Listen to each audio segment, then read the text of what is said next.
우리가 화요일 오후 시간에는 영적 분별력에 대해서 살펴보고 있습니다.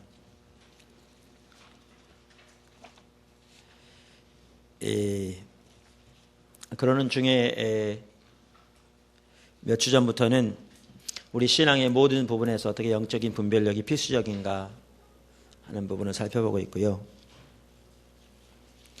그러니까 우리 신앙의 전반적인 이해에서부터 우리가 어떻게 우리 신앙을 잘못 이해할 수 있는가, 그리고 그렇게 되면 우리 자신은 신앙생활 잘한다고 생각할지 몰라도 하나님과는 상관없는 삶이 될 수 있는가라는 걸 살펴보면서 신앙에 대한 올바른 이해는 무엇인가 라는 부분을 이렇게 살펴보고 있습니다. 오늘은 우리의 믿음과 관련해서 하나님의 다림줄에 대해 살펴보기 원합니다. 우리의 믿음과 관련한 하나님의 다림줄, 하나님의 기준에 대해 살펴보기 원합니다. 한편으로는 이 부분에 대해서 우리가 사실 이번 그 시리즈로 살펴본 부분들이 이미 다 여러 가지 모양으로 살펴본 내용들입니다.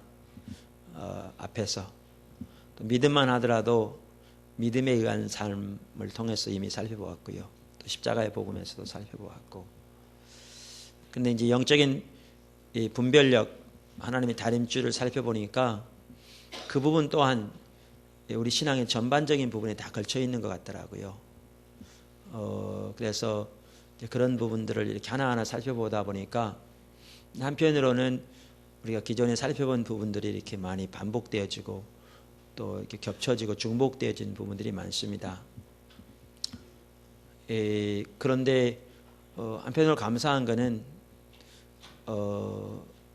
사실 우리가 새로운 지식을 특별히 배울 게 많지 않습니다. 우리 핵심은 하나님과의 관계죠. 하나님과의 관계고요. 그러니까 우리가 하나님만 더 소유할 수 있다면 우리는 모든 걸 다 소유한 겁니다.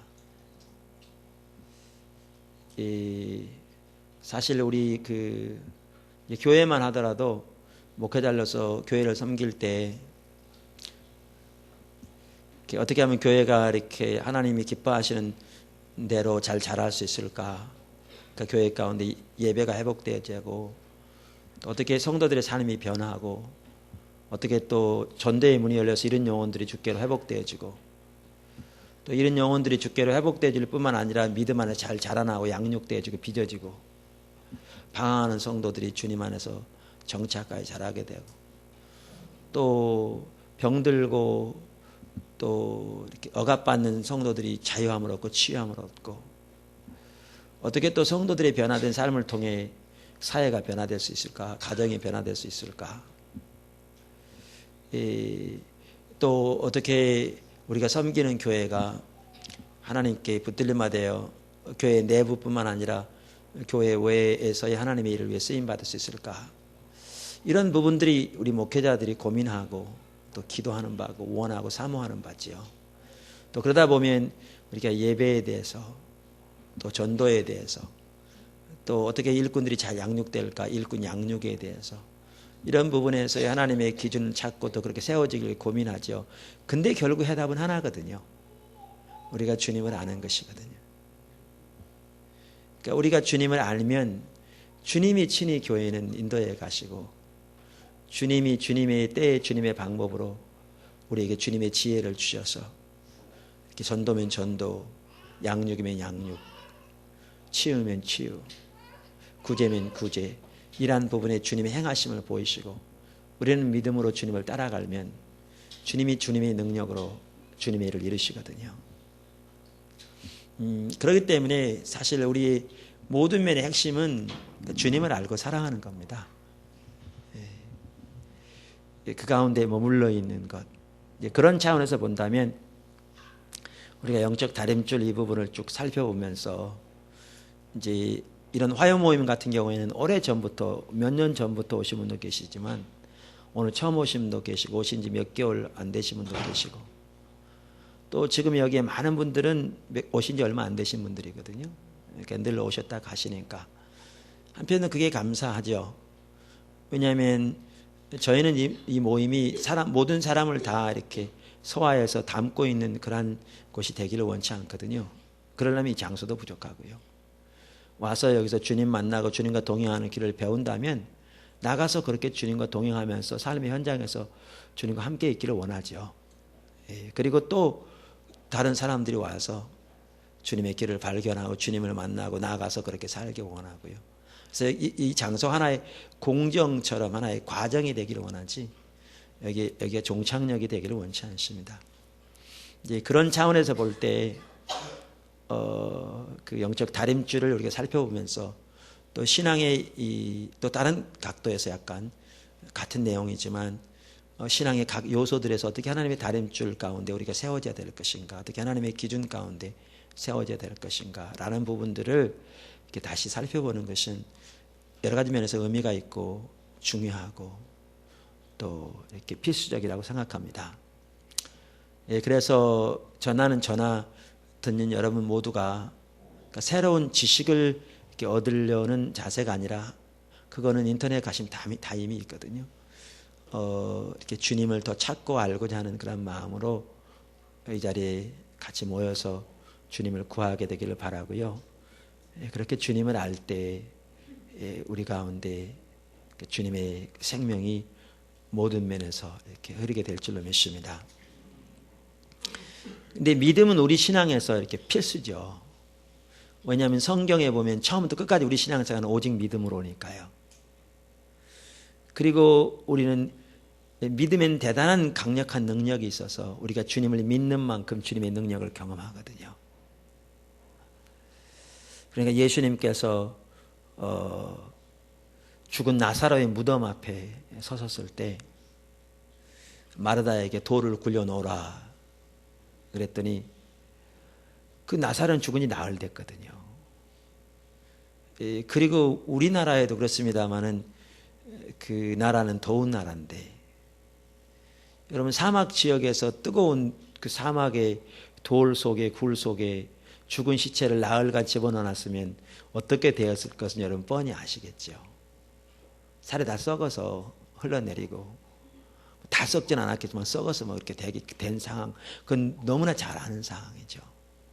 그런 나사로가 그 속에 갇혀 있는데 주님이 그 문을 그걸 닫고 있던 돌을 굴리라는 거죠.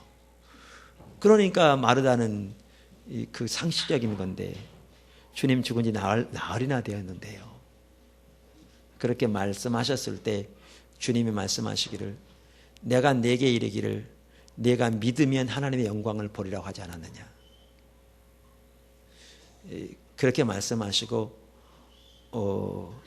마르다가 그 말을 듣고 정신 차려 예수님 말씀에 순종해서 돌을 굴려놓았더니 주님이 그 굴 속에 있는 죽은 나사로를 향하여 나사로야 나오너라 그랬더니 죽은 지 나흘 되어서 뇌는 말할 것도 없고 살이 썩어서 물처럼 흘러내린 그런 그 시체가 살아나서 온전한 몸이 되어서 보자기 쌓여 있으니까 우리나라 염하듯이 그러니까 이렇게 쌓여져 있으니까 강시처럼 이렇게 똥똥 뛰어나온 거 아니에요.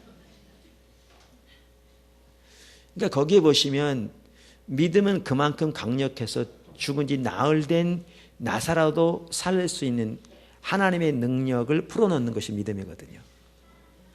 그러니까 죽은 지 나흘 된 나사로를 살리는 건 하나님의 능력이죠. 근데 그 능력을 풀어놓는 게 믿음이거든요. 그러니까 믿음은 이처럼 강력하거든요. 이처럼 강력해요. 그걸 성경이 말씀하고 있어요.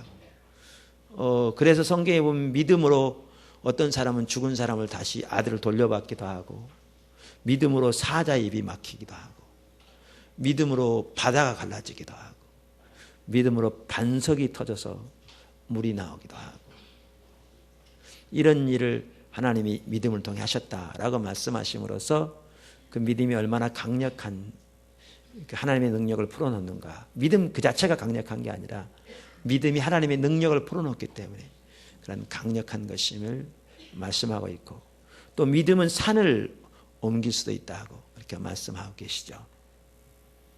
그래서 우리 신앙이처럼 이렇게 처음부터 끝까지 믿음일 뿐만 아니라 믿음은 이처럼 강력한데, 그런데 우리가 이 믿음에 있어서도 그 하나님의 능력을, 믿음을 통해 하나님의 능력을 경험하려면 우리가 정확하게 하나님의 기준에 서야 한다는 거죠. 그러니까 하나님의 다림줄에 서야 한다는 거죠. 그러니까 다른 말이 아니라 제 삶이 하나님의 다림줄에 일일이 세워져 있어야 하나님께 쓰임받는다, 그런 차원에서 말하는 게 아니고 그건 당연하지만, 제가 지금 말씀드린 의도는 믿음만 하더라도 성경이 말씀하시는 그 믿음에 서야 하나님의 능력을 경험하지, 우리가 믿음이라고 하면서 성경이 말하는 믿음 위에 서 있지 않으면 그러면 어떠한 하나님의 능력도 경험하지 못하게 된다고요. 왜? 그것은 실제로 믿음이 아니기 때문에.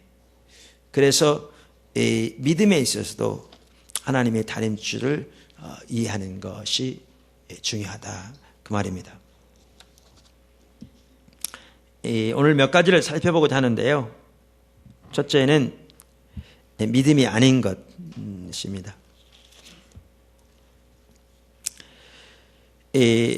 우리가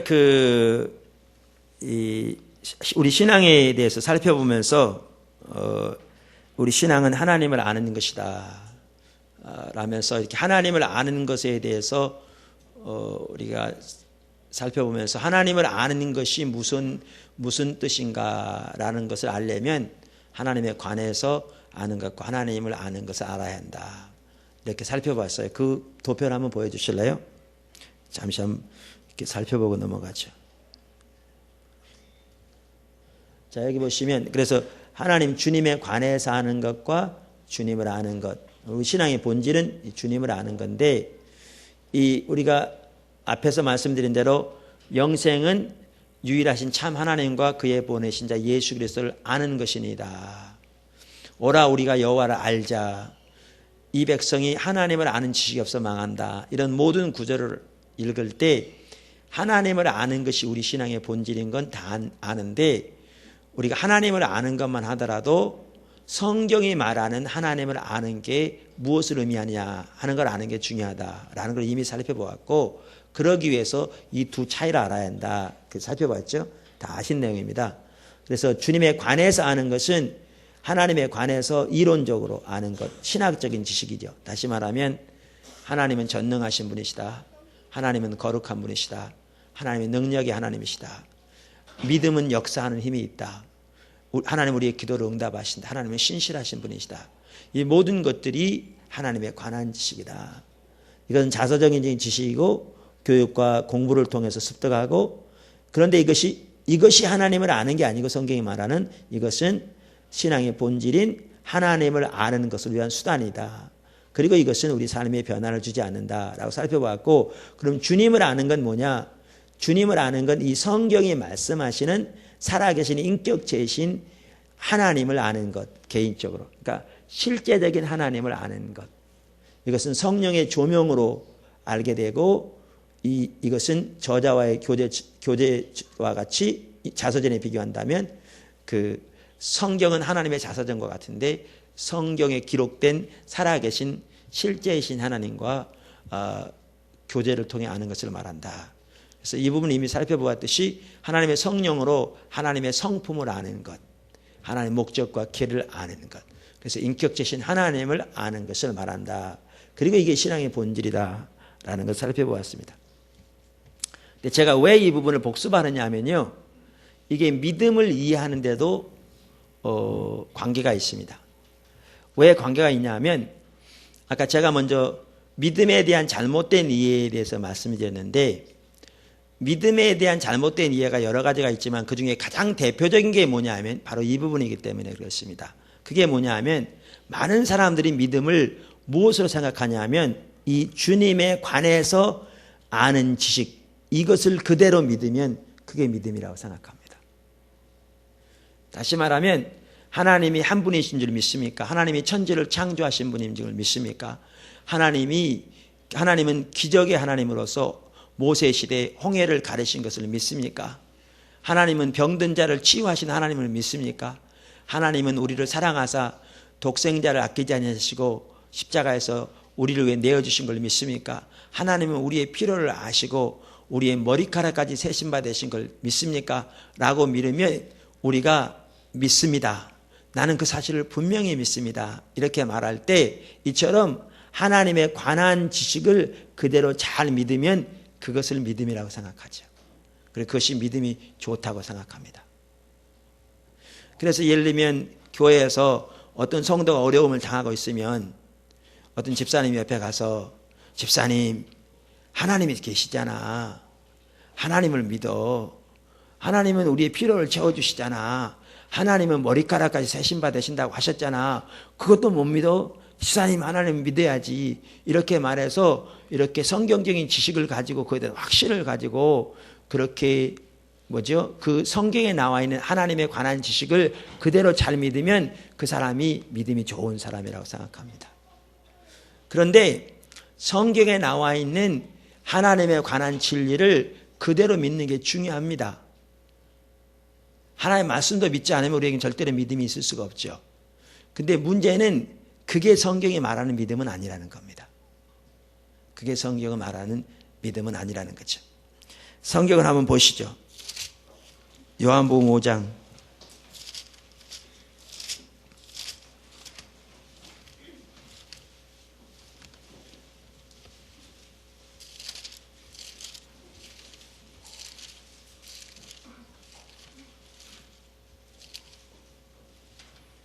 46절.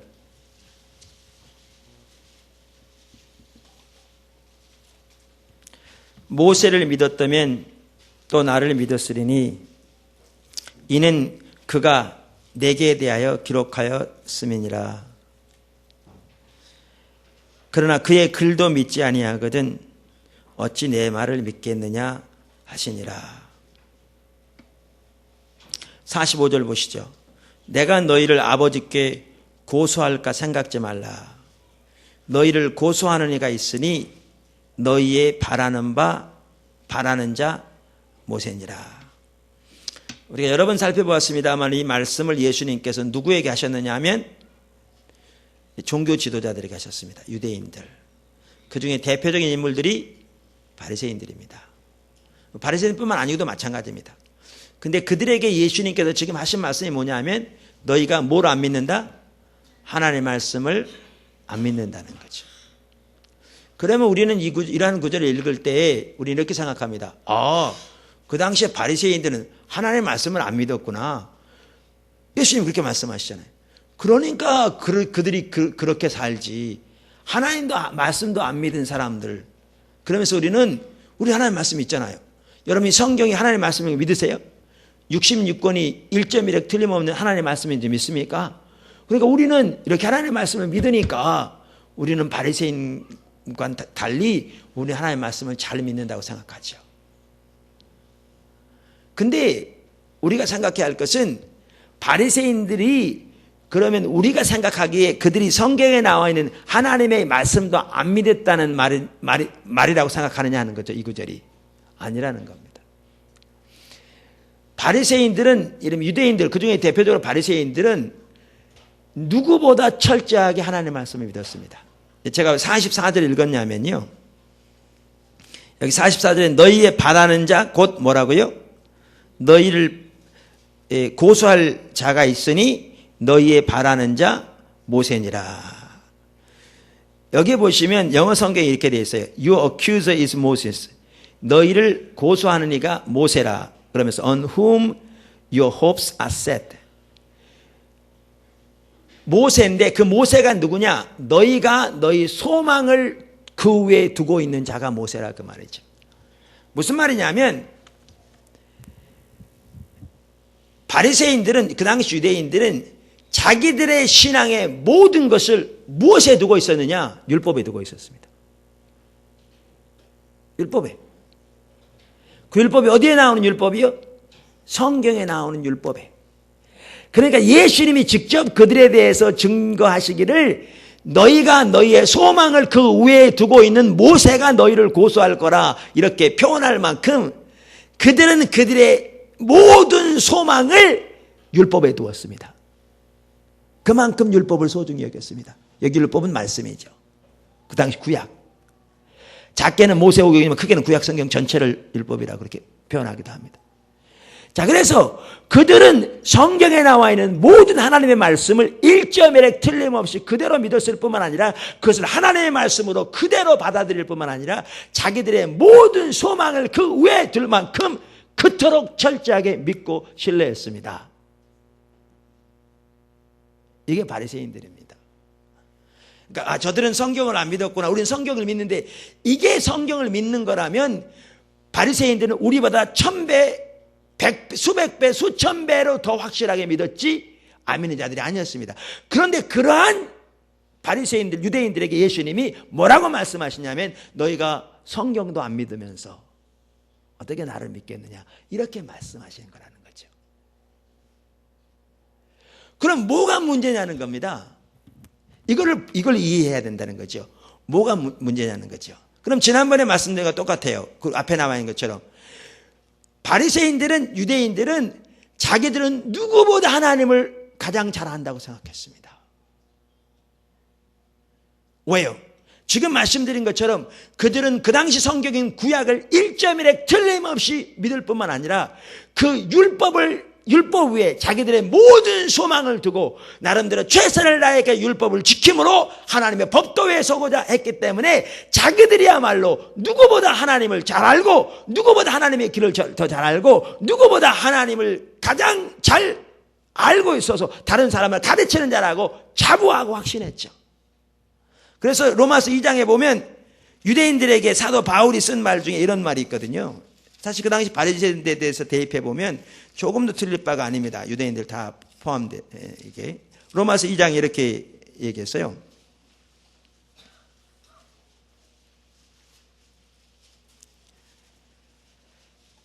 19절 보실래요?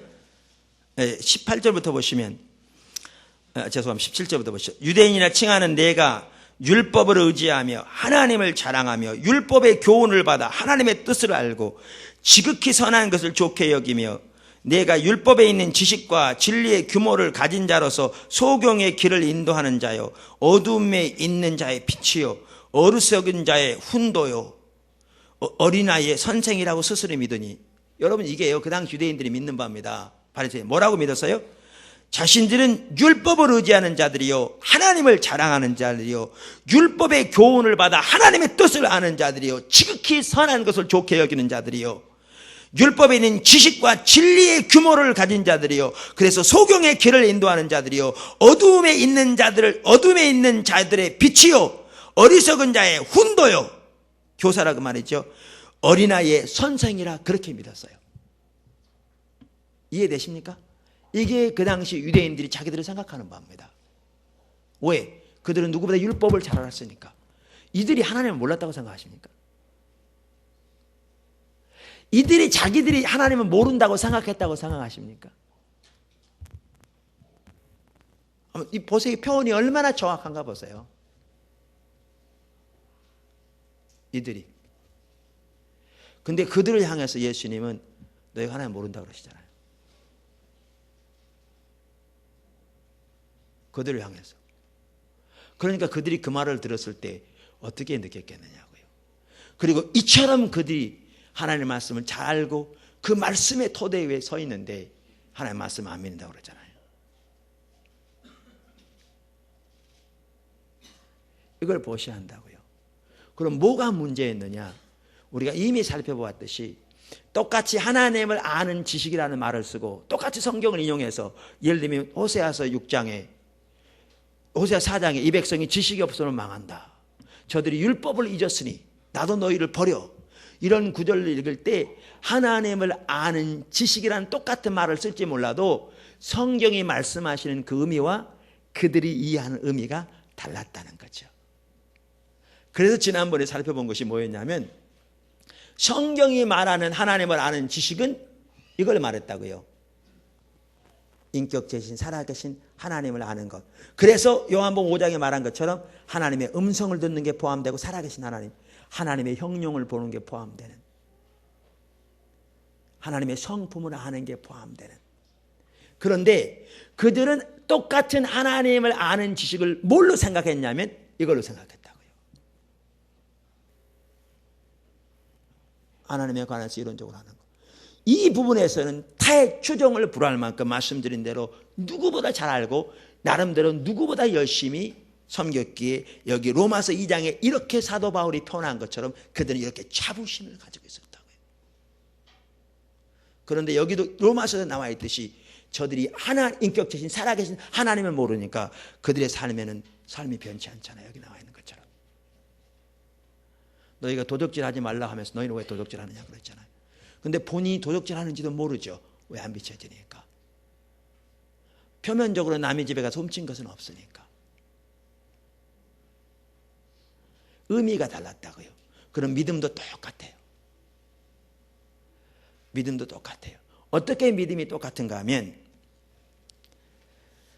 바리새인들은 자기들이 유대인들 여기에 나와 있는 이건 근데 유대인들의 문제만이 아닙니다. 정확하게 우리의 문제이기도 하죠.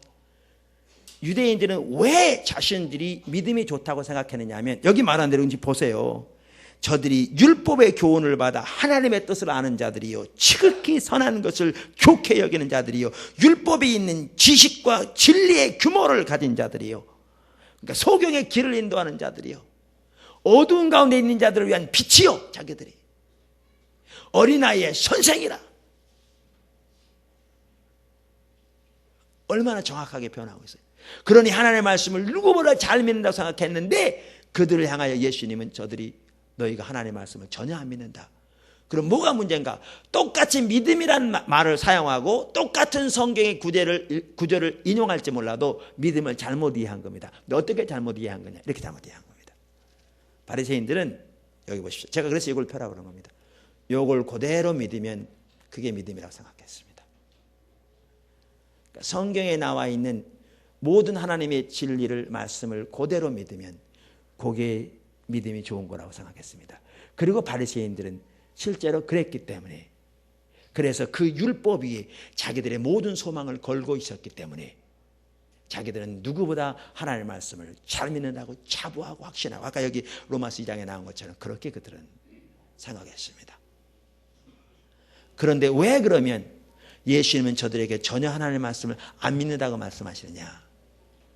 예수님이 말씀하시는 믿음은 혹은 성경이 말하는 믿음은 다른 거기 때문에 그렇습니다. 다른 거기 때문에. 어떻게 다른 거냐? 자 보십시오. 바리새인들이 유대인들이 생각한 믿음은 요걸 요대로 잘 믿으면 그게 믿음이라고 생각했습니다. 근데 성경이 말하는 믿음은 이 인격체신 하나님을 신뢰하는 겁니다. 인격체신 하나님을 신뢰하는 겁니다.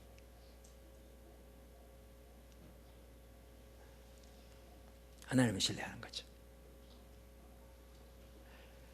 그러니까 하나님에 관해 교리적으로 그대로 믿는 건 너무너무 중요하지만 성경에 나와 있는 진리를 그러나 그것이 성경이 말하는 믿음은 아닙니다. 자 그럼 둘째 성경이 말하는 믿음은 뭐냐? 성경이 말하는 믿음은 금방 말씀드린 대로 인격체신 하나님을 신뢰하는 겁니다. 나중에 나오지만 주님을 아는 지식, 신앙의 본질과 믿음은 뗄래야 뗄 수 없이 연결되어 있습니다. 하나님을 알고 사랑하는 그 신앙의 본질 가운데 있지 않으면 다시 말하면 주님과의 친밀한 교제 가운데 있지 않으면 절대로 믿음은 있을 수 없습니다. 그러니까 아까 그랬잖아요. 구역장으로 소리 구역원들이 그래요. 아 집사님 하나님 믿어. 하나님 머리카락까지 세신 바 되셨잖아. 하나님 믿어. 그것도 못 믿어. 그렇게 말하죠. 근데 막상 자기 어려움 닥치면 어떡합니까?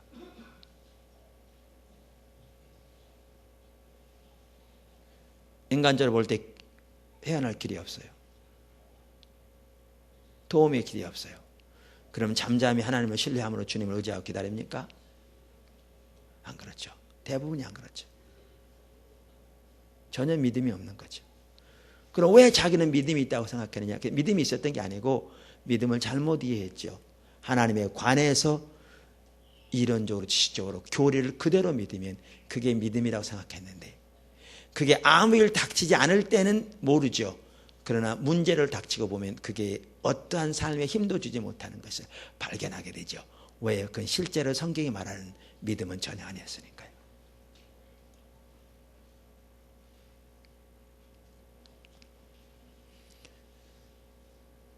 차이를 이해하시죠?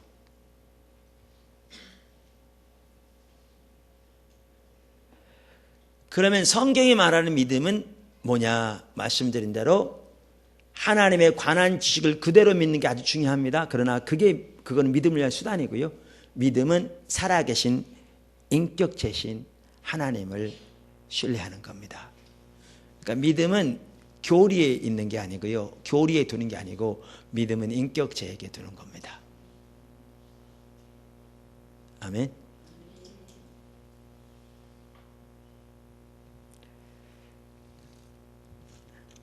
세 번째, 믿음은 하나님을 전 존재로 신뢰하는 겁니다. 믿음은 하나님을 전 존재로 신뢰하는 겁니다.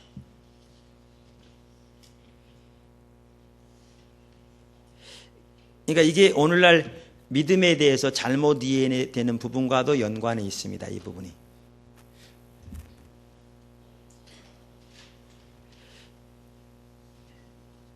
그게 무슨 말이냐면 이 말입니다.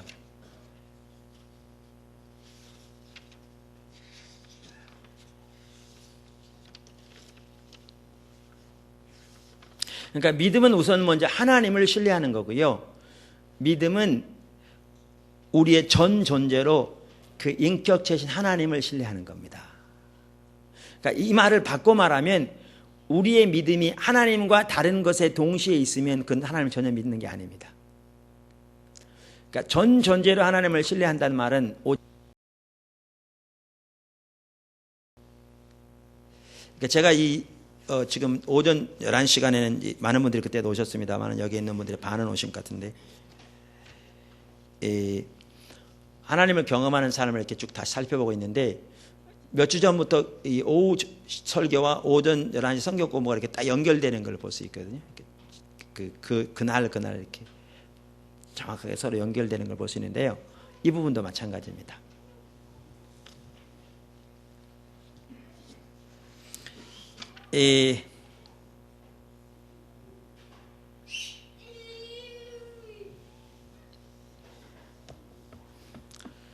그러니까 이 믿음을 이해하는데 제가 십자가의 복음 책에도 썼습니다마는 그 하나님을 경험하는 삶 헨리 블랙가비 목사님이 쓴 그 책에 보면 여기에 나와 있는 이 부분을 보아도 이걸 이해하겠더라고요. 같은 내용인데요.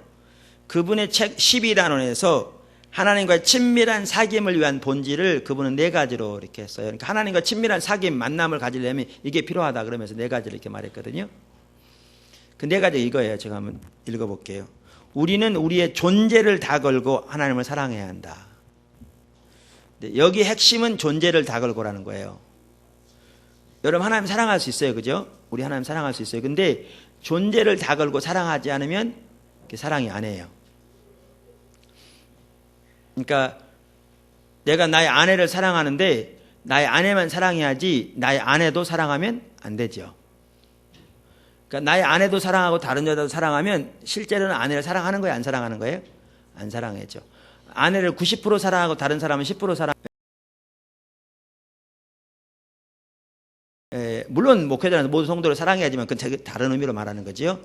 자, 그러면 아내를 사랑하는 게 되려면 아내를 100% 아내만 사랑해야죠.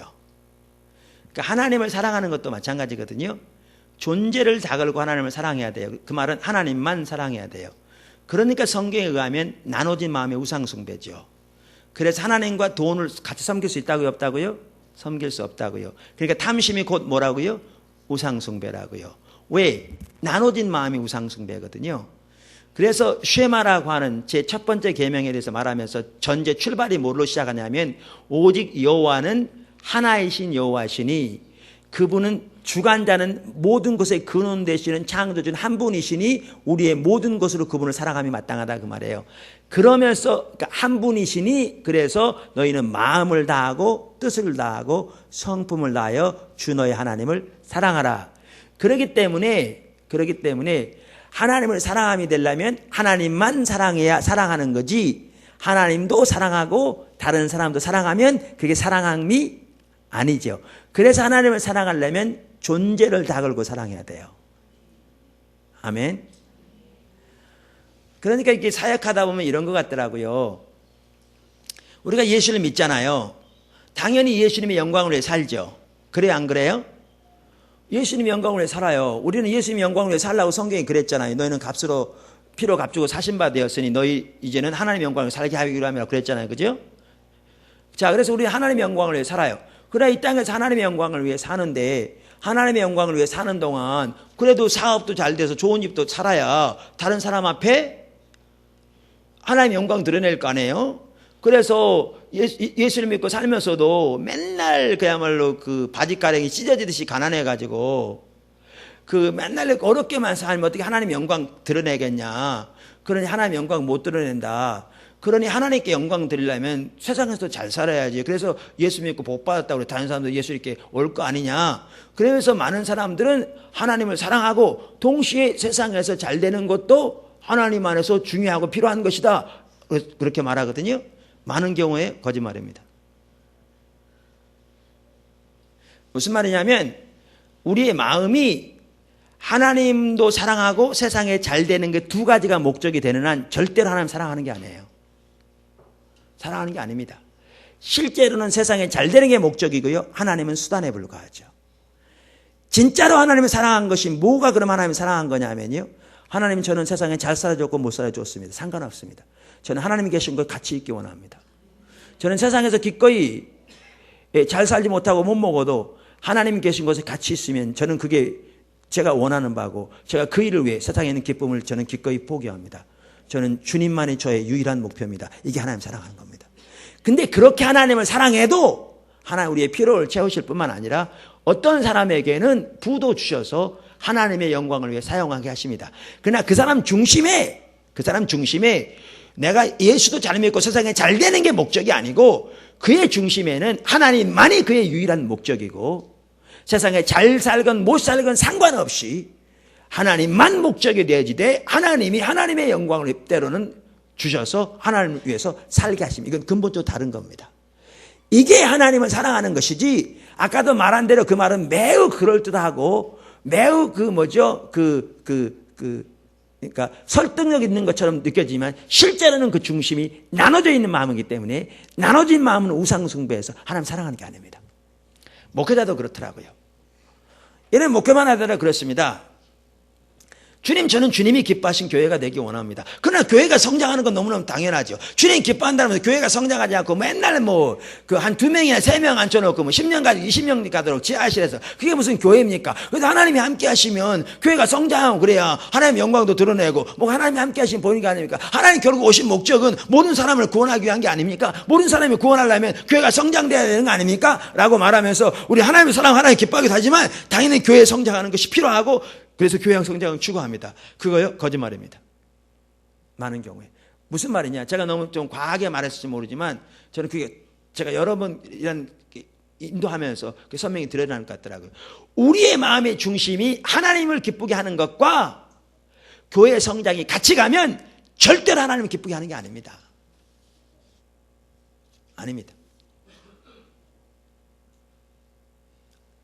그리고 절대 하나님 기쁘게 할 수 없습니다.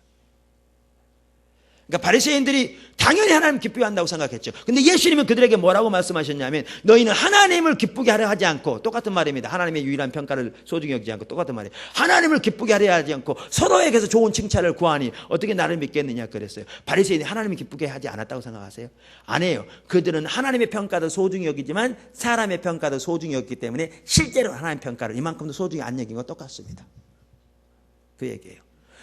그러면 뭐가 옳은 거냐?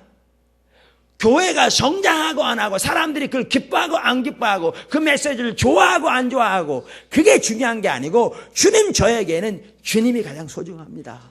주님 계신 곳에 제가 있기 원하고 주님만이 저의 목적 되기 원하고 주님이 기뻐하시면 그것을 족합니다. 저는 주님이 저의 모든 것이고 주님이면 됩니다. 주님. 이렇게 주님을 찾는 게 주님 사랑하는 겁니다. 근데 그렇게 주님을 찾으면 교회는 성장하게 되어 있습니다. 왜? 주님이 오시면 생명이 있기 때문에 교회는 잘하게 되어 있습니다. 그러나 마음이 주님을 기쁘게 하는 것과 교회에 성장하는 것에 나눠져 있으면 그건 절대로 주님을 기쁘게 하는 게 아니고 실제로는 교회 성장이 목표여서 주님은 수단에 불과한 것입니다.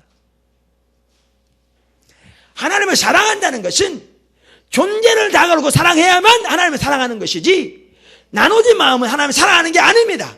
근데 우리는 너무나 많은 경우에 하나님 다 사랑한다고 생각하는데, 하나님의 사랑과 세상에서의 내 평가와 세상에서 내 유익과 세상 사람들 앞에서의 내 어떤 체면과 명예와 세상의 안락이 같이 가기 때문에, 그것도 종교의 이름으로, 신앙의 이름으로 실제로 하나님 전혀 사랑하지 않으면서도 모릅니다. 나는 하나님 사랑한다고 생각하니까. 뭐와 똑같으냐? 아내도 사랑하는 거죠. 그러니까 하나님과 친밀한 교제를 위해서는 필요한 게 뭐냐? 우리의 존재를 다 걸고 하나님 사랑하는 게 중요합니다. 하나님은 절대로 우리를 굶겨 죽이지 않습니다. 하나님의 진정한 통치 가운데 거기에 풍요가 있습니다. 하나님이 생명이시거든요. 하나님은 천지를 창조하신 우주의 주인이시거든요. 그러나 우리의 마음이 나눠질 때 그건 하나님 사랑하는 게 아닙니다. 이해하시죠?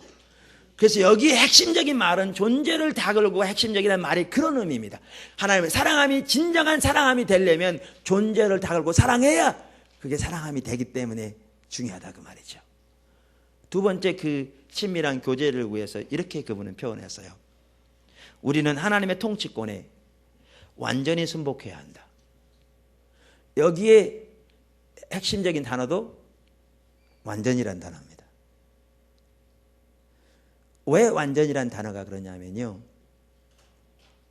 그러니까 저희 그 포도나무 교회에서 주일날 낮에 그 자기 중심적인 삶과 하나님 중심적인 삶을 이렇게 다시 쭉 살펴보고 있거든요. 화요 모임에서는 우리 그때 거짓 신앙책을 살펴보면서 요약해서 1시간에 2시간에 이렇게 살펴봤는데, 거기 살펴볼 내용들이 많은 것 같아서 이렇게 여러 주에 걸쳐서 이렇게 하나씩 살펴보고 있어요. 근데 이제 자기 중심적인 삶이 타락의 본질이잖아요. 핵심이잖아요. 그러니까 자기 중심적인 삶은 크게 나누면 이제 자기 자원으로 사는 거고, 자기 목적을 위해 자기 방법대로 사는 거잖아요. 이 하나님을 떠난 삶의 핵심이라고요. 그러니까 사단이 자기가 자기 하나님대로 했던 게 타락의 본질이고, 그게 자기 중심적인 삶이거든요. 자기 하나님처럼 된단 말은 자기가 자기 하나님 되는 거죠. 그게 이제 사단이 아담과 하와를 시험하여 그가 시험에 빠진 핵심, 그러니까 자기 중심적인 삶, 여기서 살펴봤죠.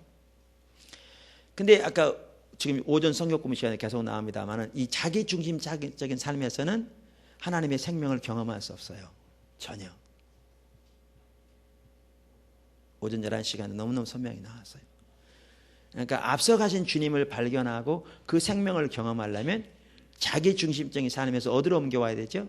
하나님 중심적인 삶을 옮겨와야 돼요. 하나님 중심적인 삶은 하나님이 왕으로 통치하시는 삶을 말해요. 하나님이 왕으로 통치하시는 삶. 근데 여러분 아실 것은 하나님의 통치가 하나님 나라예요. 근데 하나님이 왕으로 통치하실 때 거기는요, 하나님의 생명이 넘치고 하나님의 임재가 있고 하나님의 능력이 있고요, 하나님의 보호가 있고 하나님의 모든 것이 거기 다 있어요. 근데 타락한 우리 본성은 하나님 중심적인 삶을 절대 원치 않게 돼 있어요. 타락의 본질이 자기 중심적인 삶이니까요. 그래서 우리는 본성적으로 우리 타락한 육신에 의하면 자기를 기쁘게 하게 돼 있고, 자기를 드러내게 돼 있고, 자기를 의지하게 돼 있고, 자기를 자랑하게 돼 있고, 자기를 만족시키기 원하게 돼 있고, 하나님 안 찾게 돼 있고, 하나님 의지하지 않게 돼 있고, 하나님 통치 가운데 안 들어가게 돼 있어요. 이러한 자기 중심적인 삶에서 하나님 중심적인 삶으로 가야 되는데, 이 하나님 중심적인 삶으로 가는 거요, 하나님 은혜로만 가능하고요, 성령의 능력으로만 가능해요. 십자가의 능력, 오직 믿음으로만 가능하고요, 십자가의 능력으로만 가능하다고. 이게 근데 하나님이 우리를 다스리실 때 거기에 모든 생명이 있어요. 그러니까 이런 부분을 보게 되면, 하나님 나의 모든 삶의 영역을 더 다스려 주세요. 하나님 더 왕돼 주세요. 그 하나님의 통치가 우리 가운데 있기를 원하는 열망이 샘솟는 것을 보게 되겠더라고요. 이 사실을 깨달으면. 왜? 자기가 왕될 때 거기에는 실패와 죽음, 사망, 그거밖에 없는데. 근데 하나님의 주도권에 들어가는 게 하나님 중심적인 삶이잖아요. 하나님 왕 되신 삶 가운데. 근데 문제는 여기서 뭐냐면, 우리가 우리가 그러니까 하나님과의 친밀한 사귐을 위해서는 하나님을 존재를 걸고 그러니까 하나님이 목적이 돼야 되고요. 하나님의 통치권, 자기 중심적인 삶에 하나님 중심적인 삶으로 전환해야 되는 건데, 그래 친밀한 사귐이 있어요. 하나님 친밀한 사귐, 하나님 중심적인 삶에 있지 절대로 자기 중심적인 삶에 있지 않아요. 그러니까 우리가 말씀드린 대로 자기 중심적인 삶, 자기 목적을 위해 자기 방법대로 자기 자원으로 살면서 기도 좀 많이 하고 봉사 많이 하고 헌금 많이 한다고 하나님과 친밀한 사귐이 안 열린다고요. 자기 중심적인 삶은 타락의 본질이니까, 육신을 따르는 사람이니까. 그러니까 육신을 따르는 삶을 살면서 성령의 인도를 받기 원하는 거 어리석은 거죠. 자기 중심적인 삶 가운데 있으면서 기도 3시간 했다고 하나님과 친밀함이 열리라는 것은 어리석은 거예요. 은사는 주어질지 몰라도 하나님과 친밀함이 열리지 않습니다. 하나님의 친밀한 사귐을 위해 하나님의 통치 가운데 들어가야 한다고요. 그러니까 하나님 중심적인 삶으로. 근데 하나님의 통치 가운데 들어간다는 말은 뭐냐면 온전히 들어간다는 얘기예요. 그 말이 무슨 말이냐면 우리가 원하는 대로 우리에게 유익이 되는 것만 선별적으로 하나님의 주권 가운데 들어가고, 내 마음에 안 들고 내게 부담되어지고 내가 원치 않은 것은 안 들어가면 그건 실제로는 하나님의 통치 가운데 들어가는 게 아니라는 거죠. 그러니까 어떤 면에 통치 가운데 들어가고 어떤 면에 통치 가운데 들어가지 않을 걸 결정하는 사람이 그 경우는 누구예요? 나잖아요. 내가 선택해서 내가 보기에 좋은 것은 통치 가운데 들어가고, 내가 보는데 좋은 것은 맡기고, 내가 보기에 유익이 될 만한 것은 통치 가운데 들어가고, 내가 보기에 이것은 내가 뺏길 수 없고 이건 내가 가져야 되고 내가 원하는 바 이건 양보할 수 없고 이건 내가 반드시 성취해야 될 이것은 안 들어가면 그 모든 것을 결정하는 분이 누구라고요? 나지요. 그때 주인은 전혀 하나님입니까? 납니까? 나지요. 이거 통치 가운데 전혀 안 들어가는 거죠. 그건 하나님의 통치 가운데 들어간 게 아니지요. 그러니까 하나님의 통치 가운데 들어간다는 말은 하나님이 나의 주인이 되는 건데, 최종적인 것을 결정하는 것마저도 내가 결정하는 게 아니라 그분이 결정하셔야 그게 그분이 주인이죠. 근데 우리는 기도만 하다가 그렇게 한다니까요. 혹은 기도 받을 때도 그렇고, 하나님 제게 응답해 주세요. 근데 제가 한번 잘 생각해보고 제게 좋을 만한 건 받아들이고, 제게 좋지 않으면 하나님 다시 결제를 올리세요. 이런 식이에요. 기도를 받으면서 내가 원하는 거, 내가 추구하는 게 있어요. 내가 원하는 기도 응답이 있으면 아멘 할렐루야. 그렇지만 내가 원치 않은 방향 기도가 나오면 안 받아들여. 그리고 다시 기도를 받아. 언제까지? 내가 원하는 나올 때까지. 그게 뭐냐면 내가 회장님 자리에 앉아서 하나님을 비서부리듯이 한다고요. 내가 원하는 안을 가져라는 거죠, 내게. 그래서 하나님이 제시하면 내가 검토해 봐서 마음에 들면 사인하고, 마음에 안 들면 집어던지면서 다시 가져와, 이런 거죠. 그럼 하나님이 다시 대안을 만들어서 가져오면 마음에 들면 사인하고, 안 그러면 다시 집어던지는 이런 자세를 가지고 있다고요. 이런 자세는 그 보좌에 내가 앉아있기 때문에 내 삶 속에 전혀 하나님의 주권이 이루어지지 않는 것이라서 하나님과 친밀함은 가능하지 않고, 그 삶은 하나님 중심적인 삶이 아니라 자기 중심적인 삶이라는 거죠. 아무리 하나님을 언급하고 인용해도. 근데 우리가 그런 경우가 많죠. 사실 그렇지 않는 경우가 드물죠, 오늘날. 그러니까 하나님을 경험하지 못하죠. 왜요? 하나님의 주권에 들어가되 우리가 원하는 대로 선별적으로 들어가니까. 결국 주인은 누구니까?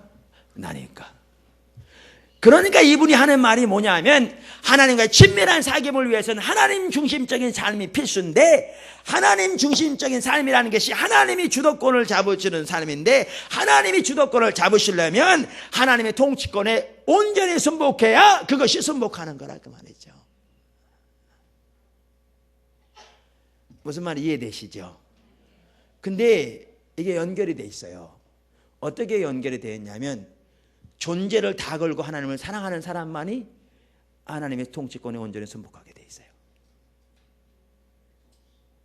이게 뗄래야 뗄 수 없게 돼 있어요. 같이 가요.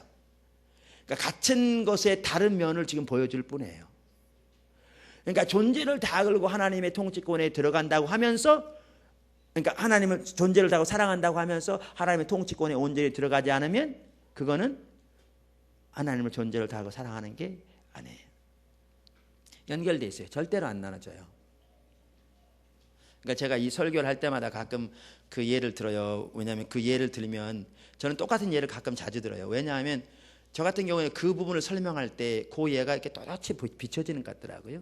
그러니까 다른 좋은 그런 예가 있으면 할 텐데 없으면 제가 똑같은 예를 반복적으로 듭니다. 왜냐하면 저는 새로운 얘기를 하는 게 목적이 아니고 그 뜻을 설명하는 게 목적이니까. 그런데 그 이길스 목사님 하나님께서 화순에서 그분 이제 세워가실 때 처음에 그분 거기 목사 안수로 받아 들어가셨잖아요. 감리교는 단속 목회 3년 해야 되니까. 그래서 3년 있다가 나오면 너무 염치 없으니까 4년쯤 있다가 나오려고 그랬는데 그동안 하나님 만지시는 거예요. 그러면서 이제 그분을 세워가시면서 이제 하나님 앞에 결단하기를 뭐라고 그러냐면 하나님이 움직이지 않으면 한 발자국도 움직이지 않겠다고 이제 하나님 뜻대로 하겠다고 결단한 거예요. 근데 하나님이 그렇게 기다리면 이제 움직이셔야 할 텐데 안 움직이시잖아요. 시골에서 애들은 커가는데 유치원도 없어요. 그 근처에는요. 그러니까 자기 서울에서 같이 공부하던 친구들 오면 애들이 뭐 유치원 다니고 뭐 어떤 애는 뭐 영어 유치원도 다니고 뭐 그런데 자기 아이들은 유치원 다니고 애들 뭐 하고 노느냐? 돌 가지고 애들 던지고 흙 이만큼 마당에서 걸어가고 놀아. 동네에 변변한 가게 하나 없어요. 가끔 이렇게 명절 때 식구들을 만나면 실력이 없으니까 시골 구석에 지금까지 처박혀 있는 줄로 알아. 이제 좀 때가 됐으면 도시로 나와서 목회를 해야지 언제까지 거기 이런 식으로 얘기해. 안 들었으면 모르는데 그런 얘기 듣고 나면 아주 그냥 좀 속이 뒤틀리죠. 그러면서 이렇게 하는데 근데 이제 그때쯤 되니까 여기저기 전화가 오는 거예요. 부목사님 오라 하고. 근데 기도하면 예전 같은 그냥 봐서 갈 텐데 이제는 하나님 뜻대로 하겠다고 그랬으니까 하나님께 묻고 하려고 기도하는 거예요. 기도하면 하나님 아무 말씀도 안 하셔. 그분 표현에 하나님은 곤란하시면 응답 안 하신다고. 아무 말씀도 안 하셔. 그냥 처음에 이제 안 간다고 그럽니다. 몇 번 됐어요. 한 달 가고 2달 가요. 1년 가고 2년 가요. 언제까지 기다릴지 몰라요. 그 상황에. 그러니까 또 연락이 와요. 오면 또 기도하면 아무 응답이 없어요. 하나님 뜻대로 한다고 그랬는데. 그러니까 한 번은 기다리다가 또 물어보면 아무 응답 안 할 것 같아서 그때는 안 물어봤다 그러잖아요. 그러니까 젊었을 때 대학생 사역을 했더니 대학생이 많이 늘어난 적이 있었어요. 활력 있게. 그런데 이제 그래서 대학생 사역에 하나님 부르심이 있나 보다 그래서 그에 대해서 꿈을 가지고 있었는데 대학로에 있는 한 교회가 와서 대학생을 위한 사역을 해달라고 부른 거예요. 그러니까 이제 자기가 반하던 곡에 왔잖아요. 그러니까 이제 물어보면 또 응답 안 하실 것 같으니까 이번에 안 물어봤어요. 안 물어보고 가겠다 그런 거예요. 하나님 다루신 거죠. 그랬더니 며칠 후에 바로 전화가 왔는데 죄송하다 못 모시겠다고. 그래가지고 하나님 앞에 이제 또 회개하고 그랬더니 또 전화가 왔어 이제. 다시 모시게 됐다고. 그때 이제 안 가죠. 그러니까 그래서 이렇게 기도했다고 그러잖아요. 뭐라고? 그 사모님도 그렇게 기도했다고 그러잖아요. 하나님 제가 평생 여기 있으라면 저 여기 있을게요. 근데 지금 평생 여기 있으라 그 말을 하지 마세요. 제 얘기가 뭐냐면 하나님의 주권에 순복한다는 것은 내가 원하는 바, 내 주장, 내 입장, 내 생각, 내 계획 이게 내려져서 하나님의 뜻 앞에 굴복되어지는 것이 그것이 하나님의 주권에 들어가는 겁니다. 그 말이 이 말입니다. 이게 하나님의 존재를 다 걸고 하나님을 사랑한다가 연결됩니다. 우리 하나님의 존재를 다 걸고 사랑한다고 하면서 말씀드린 대로 내가 원하는 계획과 목표를 따라 선별적으로 주님의 뜻의 주권 아래 들어가면 그건 전혀 주님의 주권 아래 들어가는 게 아닙니다.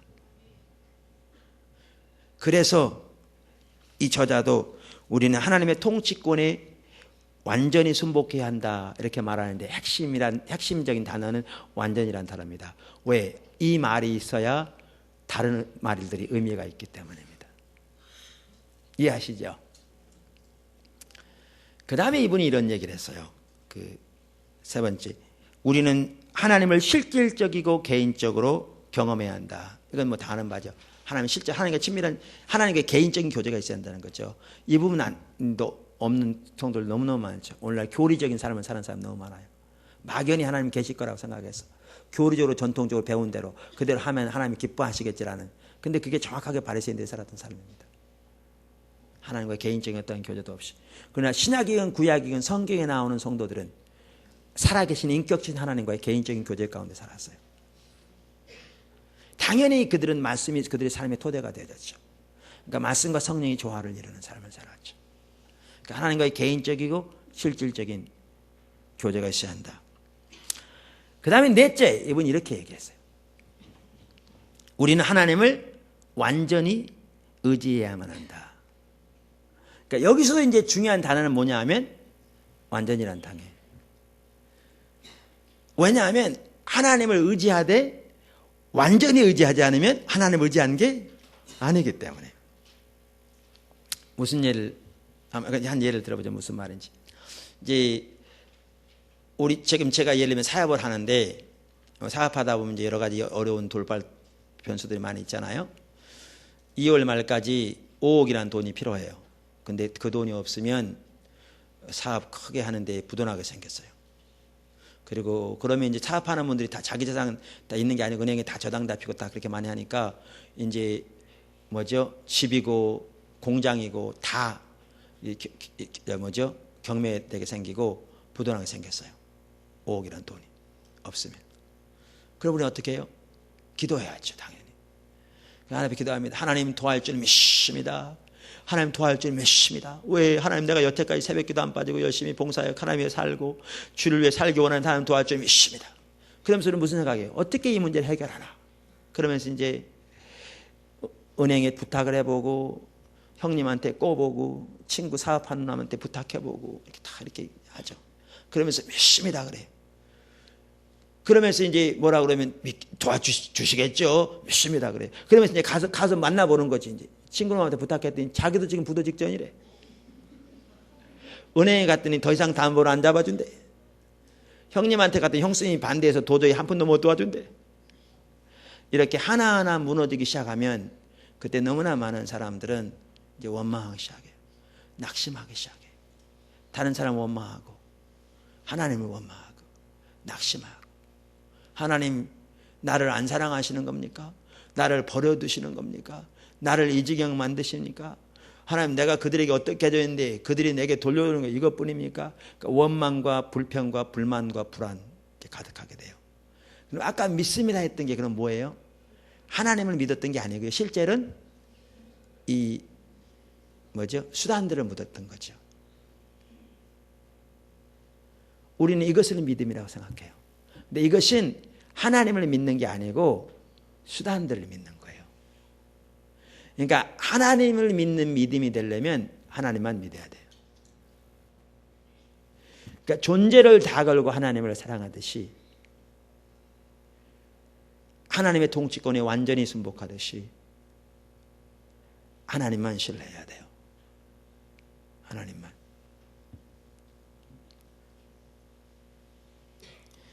제가 이 예를 들 때마다 그 예를 자주 듭니다. 우리 그 3층에 있을 때 있었던 일. 왜냐하면 저 개인적으로도 이렇게 그때를 이렇게 믿음이 필요할 때는 그럴 때를 가끔 생각하거든요. 우리 3층에서 개척 처음 할 때에 오래 전입니다만은 한 달에 그 월세가 250만 원이었어요. 처음에요. 지금 거의 한 10년 전인데 이번 부활주일이 10주년이니까 그때 지금도 그렇지 250만 원 큰 돈이죠. 그리고 교회 재정 상태가 보통 때 일반적으로 한 달에 350만 원씩 적지 않았어요. 그러니까 월세까지 포함해서. 왜냐하면 성도 그때 한 3, 40명 있어도 들어가는 비용들이 많이 있으니까 그랬어요. 물론 그것도 하나님이 어떤 여러 경로를 통해서 나중에 하나하나 채워주셨어요. 우리가 때로는 은행 융자도 받기도 했지만 그 과정 채워지지 않죠. 왜냐하면 1천만 원 융자 받아봐야 석 달이면 다 없어지는데 융자를 할 수 있는 돈도 아니고 융자 은행에서 담보도 없는 융자 많이 해주나요? 그러니까 이제 하나님이 채워주시긴 했는데 그게 모자랐어요. 그런 상황인데 어떤 한 분이 저한테 와서 그러더라고요. 하루는 목사님 저 교회 떠날지 몰라요 그러시는 거예요. 근데 그분이 누구냐 하면 교회가 세울 때 헌금 많이 했던 분이에요. 그분을 통해서 하나님께서 헌금 많이 하게 하셔서 교회가 세워지게 하셨어요. 중요한 역할을 하게 하셨어요. 그분이 11조만 100만 원 하셨어요. 그 당시에. 물론 지금은 11조 100만 원 이상 하신 분도 교회 여러분 되십니다만은 그 당시에는 이제 그분이 헌금 제일 많이 하셨죠. 근데 그 말을 듣고 나니까요. 제 마음속에 퍼뜩 떠오르는 생각이 뭐냐 하면 그럼 교회 어떡하지? 이 생각이 탁 떠오르더라고요. 그러니까 그 말을 듣자마자 제 생각에 딱 떠오르는 생각이 근데 그 떠오르는 생각이 나자마자 하나님께 딱 뭐를 비추냐면 제가 여태까지 하나님만 신뢰했다고 생각했는데 하나님 믿는 게 아니라 그분을 신뢰한 것을 보이시더라고요. 그러니까 그분이 떠나면 교회가 어떻게 될까 염려되는 거죠.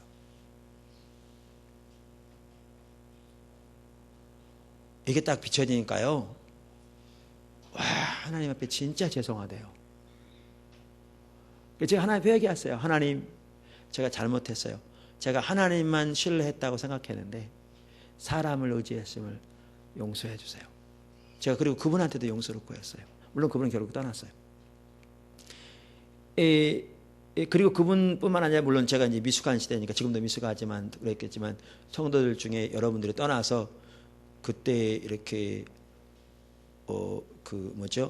기존 모자란 거에다 그분들이 하는 헌금하면 한 달에 500만 원 이상 더 모자라게 적자가 될 만큼 교회가 됐어요. 그러니까 심지어 어떤 분들은 이 교회 이제 얼마면 문 닫는다. 왜 한 달에 500만씩 적자니까 그 당시 보증금이 몇 천만 원이니까 500으로 나누면 몇 달이면 곧 문 닫는다. 그렇게 말할 만큼 그런 상황이었어요. 상황이. 근데 그게 딱 비춰진 다음에 제게 뭐가 되어지냐면 사방에 커튼이 내려지더라고요. 그게 무슨 말이냐면 사람을 보는 모든 눈을 가리는 거예요. 사방에. 아무 누구도 보지 않는 거죠. 어떠한 사람도 의지하지 않는 거예요. 그리고 뭐만 보느냐? 하나님만 보는 거예요. 사실 시작할 때 그렇게 시작했거든요. 그리고 그렇게 하나님이 하셨거든요. 근데 이제 이따도 나옵니다만은 우리의 믿음이 순간순간 하나님을 존재를 다 걸고 의지하는 거기 때문에요. 믿음으로 그러니까 하나님과 친밀한 교제 가운데 깨어있지 않으면 믿음으로 주님을 의지하지 못하게 돼 있어요. 그래서 사망을 내리고 주님만을 보았죠. 사망을 내린다면 어떠한 사람을 의지하는 것도 하지 않는다는 거죠. 저는 지금도 교회에 아무리 헌금을 많이 하는 사람, 아무리 열심히 봉사하는 사람, 아무리 뭐 하는 사람이 있어도 한 분 한 분을 소중히 여기고 귀히 여기고 사랑하지만 그분들을 그러니까 그분들을 의지하지는 않습니다. 그리고 하나님이 희한하게요. 내가 사람을 의지하면 하나님은 그분을 반드시 시험 들게 하십니다. 시험 들고 떠나거나 시험 들고 쓰러지거나 하나님만 보게 하십니다. 아까도 낮에도 나왔습니다마는 우리가 주님을 따라갈 때 믿음으로 따라가는데 그러면 우리가 할 부분 뭐고 하나님 의지하는 게 뭐냐? 중심에서 우리는 하나님만 의지해야 합니다. 그럼 하나님만 의지하면서 하나님이 때로는 광고하게 하시고 뭐하게 하시고 이렇게 하실 때가 있어요. 그러면 그때는 하나님의 명령을 따라 그 일을 하는 거예요. 그러나 하나님을 의지하는 믿음이 없이 내가 어떤 방법을 통해서 행하려고 하는 것은 하나님을 의지하는 게 아니고 수단을 의지하거나 사람을 의지하는 거기 때문에 그건 불신입니다. 그 가운데는 하나님의 역사를 경험하지 못합니다. 교회 주보에 보시면 한 예를 들면 보도남교회 제가 요즘 하나님의 은혜가 절실하게 필요한 가운데 있습니다. 아시겠지만 우리 이기수 목사님도 지금 탈진 상태에 있더라고요. 그러니까 제가 2, 3년 전에 너무너무 힘들어서 그들은 제가 좀 사역을 외부로 나간 주려했는데 지금 그런 상태에서 제가 앞으로는 좀 쉬라고 그랬어요. 좀 거절을 많이 하라고 그랬어요. 그래서 목사님들 좀 초청 좀 그만하세요. 너무너무 힘들어서 이렇게 몸이 완전히 극도의 탈진 가운데 있는 것 같더라고요. 그래서 목사님들 많은 분들이 그러세요. 그래서 기도가 많이 필요해요. 기도 많이 해주세요. 근데 은혜가 절실하게 필요한 가운데 있습니다. 근데 이제 말씀을 드리는 것은 여기에 보시면 주보란에 건축을 위한 작정헌금 란이 있어요. 그러니까 이 작정헌금이 뭐냐 하면 매달 이렇게 1년이면 1년 해서 1년 이상은 부담되니까 1년 단위로 해서 매달 얼만큼 작정해서 할 수 있도록 한 거예요. 우리가 여태까지 그러니까 뭐죠? 일반적으로 건축하면 그렇게 하잖아요. 교인들 작정하고. 근데 여태까지 안 했어요. 지금 중도금 치렀고 땅 구입했고 지금 건축 계약했고 매월 이제 기성이라고 그러죠. 그 해당하는 돈 들어간 거 지금 벌써 2번째, 3번째 들어갔고 지금 골조가 거의 완성되는 이 시점까지 안 했어요. 왜 안 했냐면 하나님 특별하신 말씀이 없었기 때문에 안 했어요. 그리고 그 당시에는 그렇게 해가지고 될 수도 있는 것도 아니었어요. 그럼 왜 지금 했냐? 그젠가 아니 지난주인가 하나님 앞에서 이렇게 토요일 날인지 금요일인지 제가 아침에 일어나서 묵상하는데 하나님이 그거 하라고 그러시더라고요. 근데 그 다음날 제가 사역자 회의 때 얘기했더니 바로 그 전날 저녁에 이 다이스장 막 기도하는데 하나님이 건축 작정원금 하라고 그러시더래요. 전혀 다른 소스로. 그러니까 확인되어지는 거죠. 그래서 한 거예요. 그랬더니 그 전에 한편으로는 성도들이 우리가 필요한 거는 50억이다 보니까 성도는 그렇게 많지 않은데 이게 작은 게 아니잖아요. 그러니까 규모가 너무 크다 보니까 어떨 때는 어떻게 할지도 모르는 거죠. 물론 이렇게 저렇게 많이 헌신했습니다, 성도들이. 그래서 오늘까지 왔죠. 그런데 어떨 때는 이게 한두 푼까지 되는 게 아니니까 그랬던 분들 중에서도 그렇고 또 그렇지 않았던 분도 계시겠지만 한 분, 두 분이 아까 말씀드린 큰 금액, 작은 금액을 떠나서 하나님의 일에 더 동참하는 걸 보게 됐어요. 그럼 왜 그렇게 했느냐? 그분이 말씀하셔서요.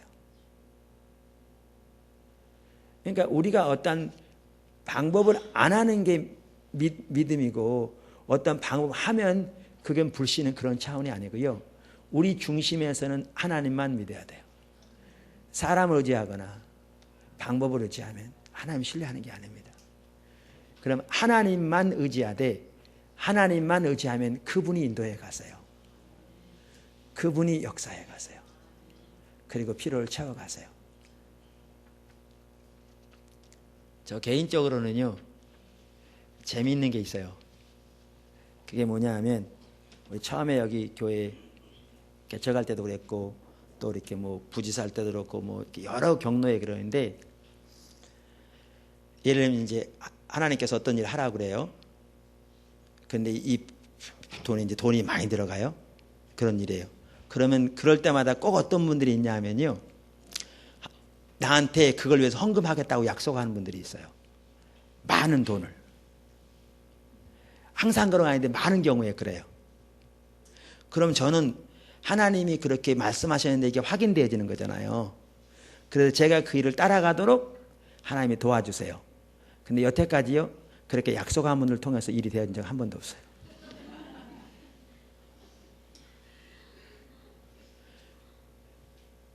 시작하게 하는데 도움을 줬을 뿐이에요. 그럼 그분들이 약속했는데 안 했다고 제가 서운한 마음을 가지고 있느냐? 안 가지고 있어요. 왜? 제가 그분을 의지하지 않기 때문에. 그분이 약속한 그분과 하나님과 관계죠. 근데 하나님은 하셨어요.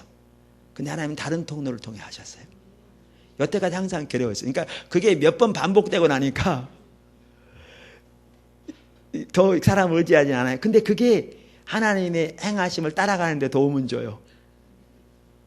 하나님의 운행하심을 이렇게 보여주는 것 같아서. 근데 그 역할로 족한가 봐요.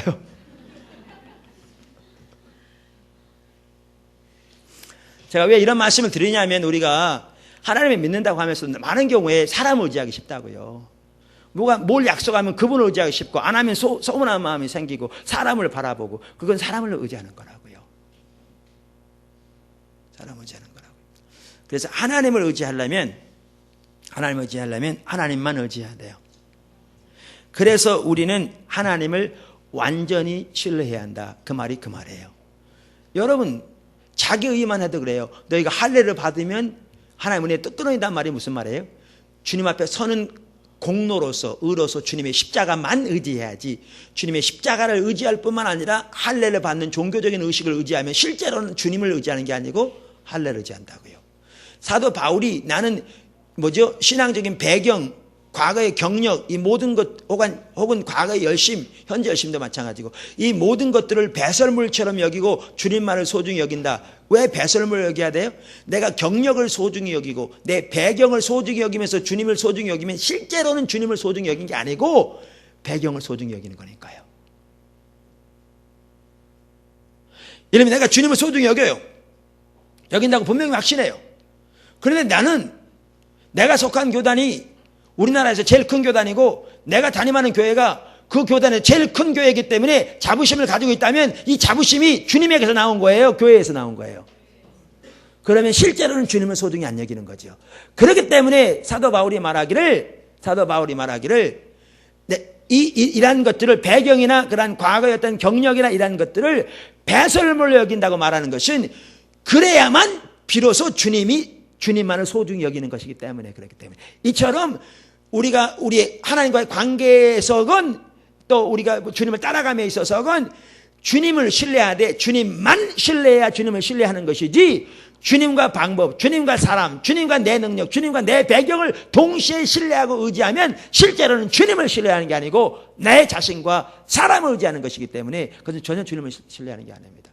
그래서 여기에 나와 있는 것처럼 하나님을 의지하되 완전히 의지해야 비로소 하나님을 의지하는 겁니다. 그래서 이렇게 말하고 있는 겁니다.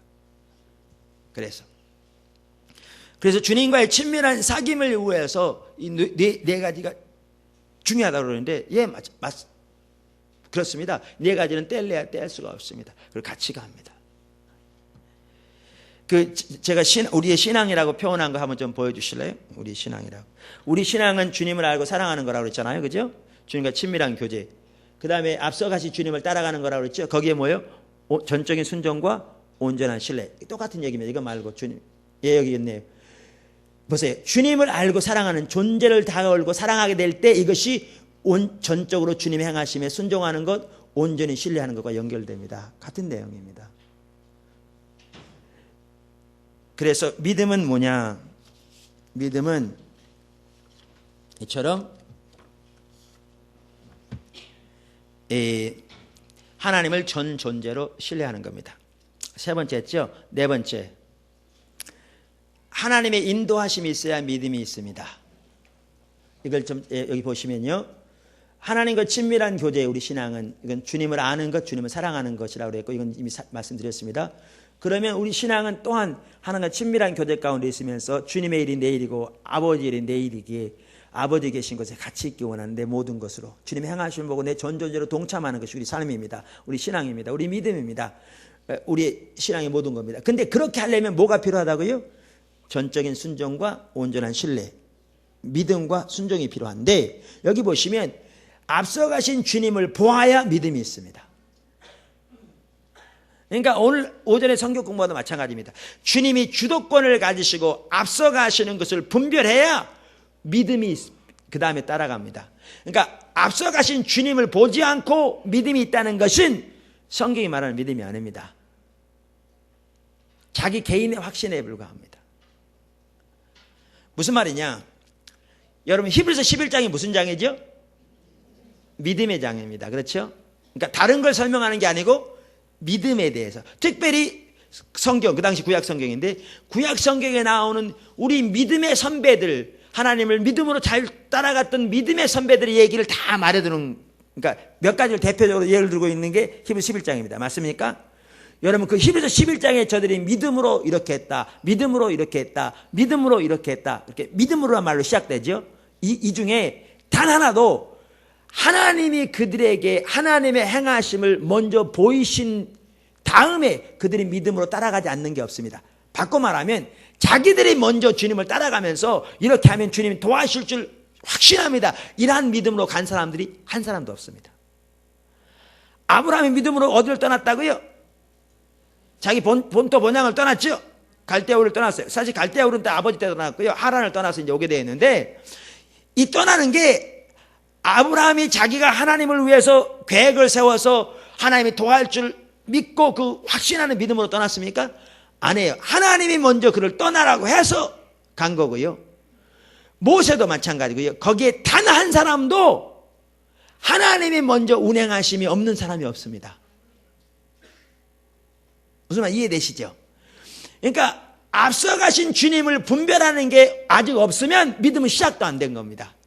너무나 많은 사람들이 자기가 하나님을 위해서 계획을 세워놓고 자기가 하나님을 위해서 이렇게 어떤 것을 짜놓고 그걸 밀고 나가면서 하나님 도와줄 줄 믿습니다. 하나님 도와줄 줄 믿습니다. 내가 이렇게 할 테니까 하나님 도와주세요. 이렇게 하는데 그건 믿음이 아닙니다. 그건 개인의 확신에 불과합니다.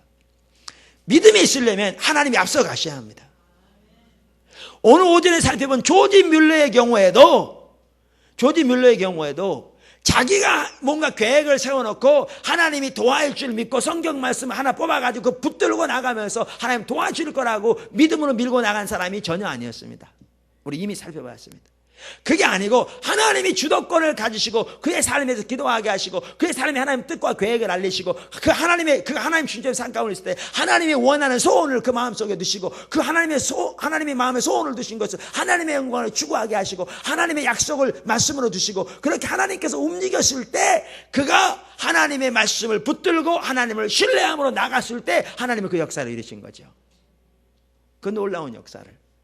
그래서 우리에게 믿음이 있으려면 뭐가 있어야 되냐면 하나님이 앞서가셔야 믿음이 있습니다. 하나님이 앞서가지 않으면 믿음이 시작도 안 됩니다. 하나님이 앞서가지 않는데 내가 믿음으로 나간다는 것은 자기 개인의 확신으로 나가는 것이지 믿음으로 나가는 게 아닙니다. 성경이 말하는 믿음으로 나가는 게 아닙니다. 믿음이 있으려면 하나님이 앞서가심이 있어야 합니다. 그 한편으로는 믿음은요, 아는 거예요. 아는 거예요. 여러분 기도에 대해서 이런 응답이 있죠. 우리가 하나님의 뜻대로 무엇이든지 구하면 그가 어떻게 해요? 들으시는 즉 뭐한 즉? 안즉. 우리가 무엇이든지 하나님의 뜻대로 구하면 그가 들으시는 즉 뭐예요? 안즉. 이 안다는 말은요, 믿음에서 나온 말입니다.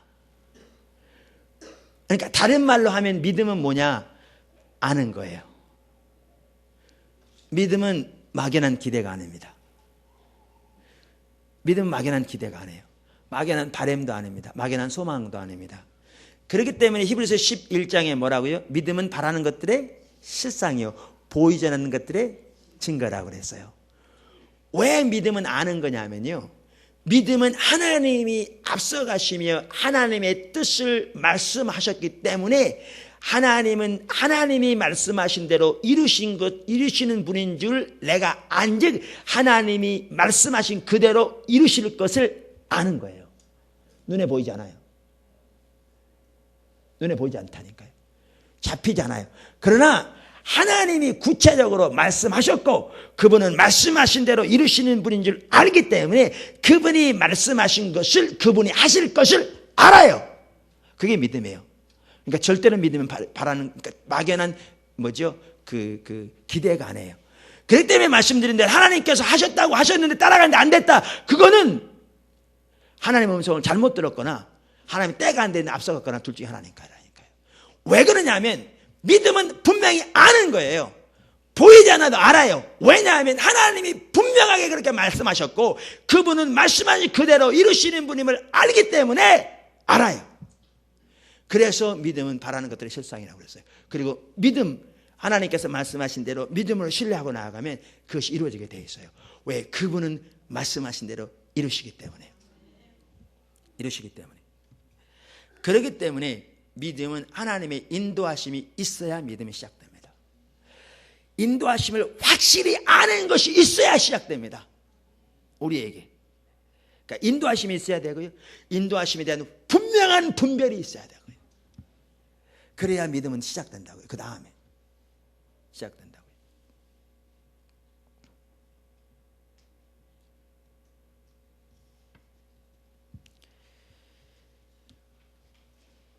분명한 확신이 없다.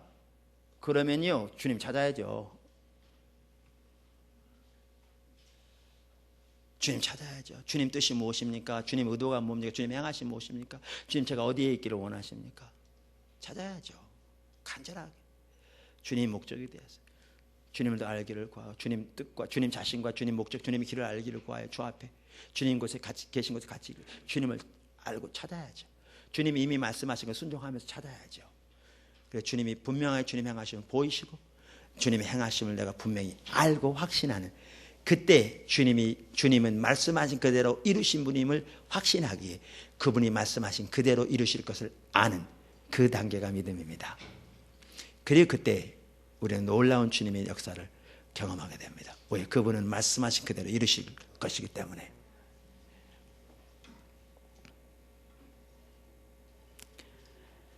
이 다섯 번째, 믿음은 매번 새롭게 전 존재를 다 걸고 주님을 의지하는 거예요. 그러니까 우리 신앙은 믿음에 의한 삶이라고 그랬잖아요. 처음부터 끝까지. 그렇죠? 믿음에서 믿음으로 말미암는다. 그게 이제 from faith to faith거든요. 그러니까 믿음에서 믿음으로. 그걸 다른 말로 번역하면 처음부터 끝까지 믿음으로라 그 말이거든요. 우리 신앙은 그러니까 처음부터 끝까지 믿음으로 해요. 그러니까 우리가 거듭나는 그 순간부터 주님 앞에 서는 그날까지 우리 신앙은 믿음으로인데 믿음으로 가는 게요. 한편으로는 쉽지 않아요. 왜 쉽지 않느냐면 존재를 다 걸고 주님을 신뢰하며 서되 그게 믿음인데 매번 새롭게 그렇게 서야 되거든요.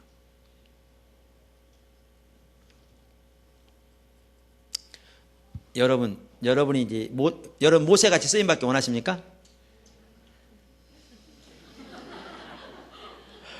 갑자기 분이 당황했어요. 대답하려고 그러니 이게 무슨 꼼수가 있나 가지고. 자, 모세밖에 쓰임받기 원하십니까? 모세처럼? 그러면 하나님께서 만약에 여러분을 지금 모세와 같이 지금 홍해 앞에 두셨다고 하십시다. 모세처럼 세워서 여러분 뒤에 지금 200만 명이 따라오고 있어요. 하나님이 여러분을 통해서 인도하셔서 그들 왔어요. 근데 애국 군대가 쳐들어왔어요. 코앞에까지 닥쳐왔어요. 여러분 잘 아시죠? 앞에는 홍해고 뒤에는 애국 군대가 쳐들어와서 살아날 길이 없어요. 그러니까 벌써 200만 명의 그 이스라엘 백성들이 막 웅성웅성하면서 막 원망하며 불평하며 하나님 원망하기 시작해. 그때 하나님께서 그 전에 뭐라고 그러셨냐면 애국 군대가 쳐들어올 거라고 너는 염려하지 말라고 그랬거든요. 그랬는데 진짜 쳐들어왔어요. 그러면 그렇게 말씀했다면 하나님이 여러분을 그 자리에 세우셨다면 여러분은 모세처럼 원망하고 불평하는 진짜 아무리 찾아봐도 길이 없기 때문에 그런 사람들 앞에서 모세처럼 여러분이요 잠잠하시오. 하나님이 여러분이 싸우실 겁니다. 이 전쟁은 하나님께 속해 있습니다. 여러분이 보는 저 적을 다시는 보지 못하게 될 것입니다. 하나님이 여러분이 싸우실 겁니다. 잠잠하시오. 할 수 있겠어요? 아니 하나님이 여러분 세우셨다면 하시겠어요? 여러분 그러니까 힘을 주신다고 그러니까 여러분 가만히 있는데 하나님이 갑자기 성령이 임하셔서 여러분 술 취한 것처럼 그렇게 안 해요. 하나님 절대 그렇게 안 하십니다. 그러니까 우리 김영식 목사님이 영적 전쟁에 대해서 이렇게 저녁 예배 시간에 살펴보는 중에 아주 중요한 부분도 있는 것 같더라고요. 중요한 부분이 있는 것 같아요. 그게 뭐냐면 많은 부분 중요하지만 그중에 하나도 뭐냐면 우리는 많은 경우에 우리는 가만히 있으면 하나님이 우리에게 하게 하실 거라 그렇게 생각한다는 거죠. 그 사단의 속임수라는 겁니다. 하나님이 우리를 그렇게 그렇게 만드셨다면 로봇으로 만드시 사람을 안 만드셨어요.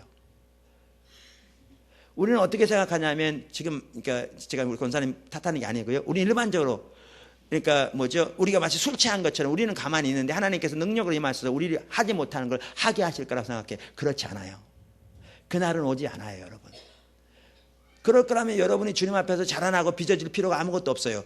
근데 필요할 때마다 하나님께서 주사 팍 놔가지고 정신 이렇게 핑 돌게 쓰는 것처럼 그렇게 사용하시면 되죠. 근데 그게 하나님이 하신 게 아니고 사단의 속임수라는 거죠.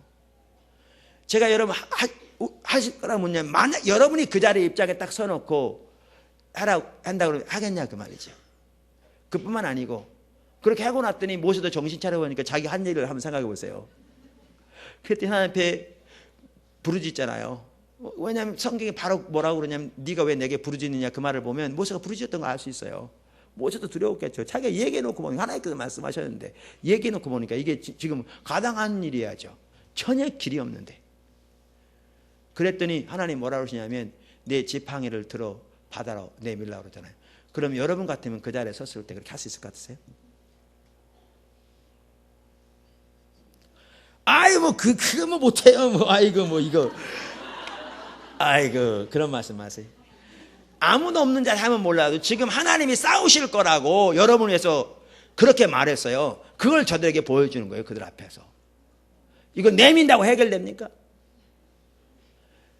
그거 할 수 있겠느냐고요. 하겠다고 그러죠.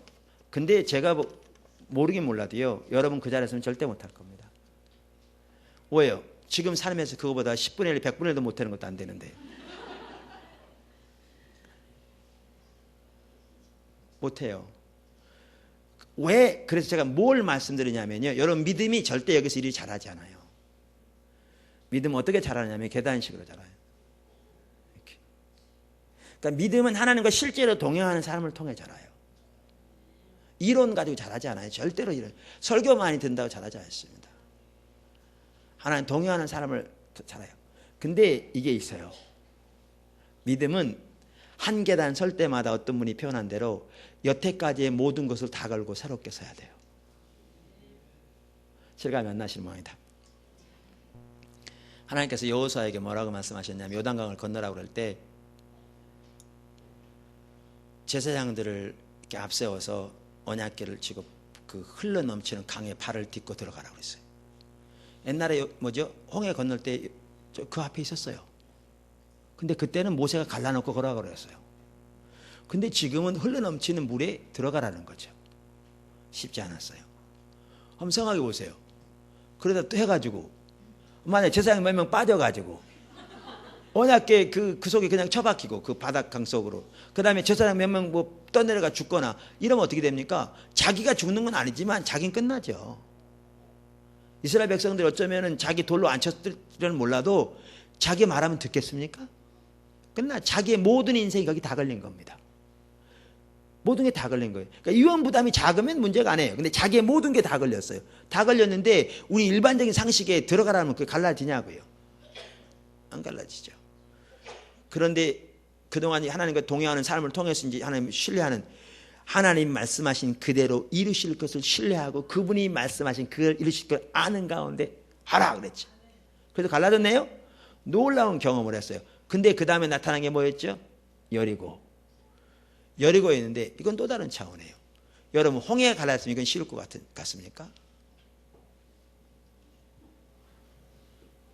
만약에 여리고에서요, 아니 그걸 하루에 한 바퀴씩 6일 동안 돌고 7일째는 7바퀴 돌고 소리 지르면 무너집니까? 일반적으로 성이? 그렇게 무너졌다는 기록이 있습니까? 그 전에 없어요. 뿐만 아니라 한 사흘쯤 돌았으면 반쯤은 안 무너지더라도 위에 한 겹은 무너져야 할 거 아니에요. 그러니까 하나님께서요, 그 이스라엘 백성들이 입 딱 다물라고 그랬어요. 이유가 있어요. 믿음이 없는 사람들이 자기 관점에서 얘기하면 불신만 확산되거든요. 그래서 정탐꾼 보냈을 때 그래가지고 완전히 다 패망해서 못 갔잖아요. 그러니까 이번에 하나님께 하신 게 뭐였냐면 입 다물라는 거예요.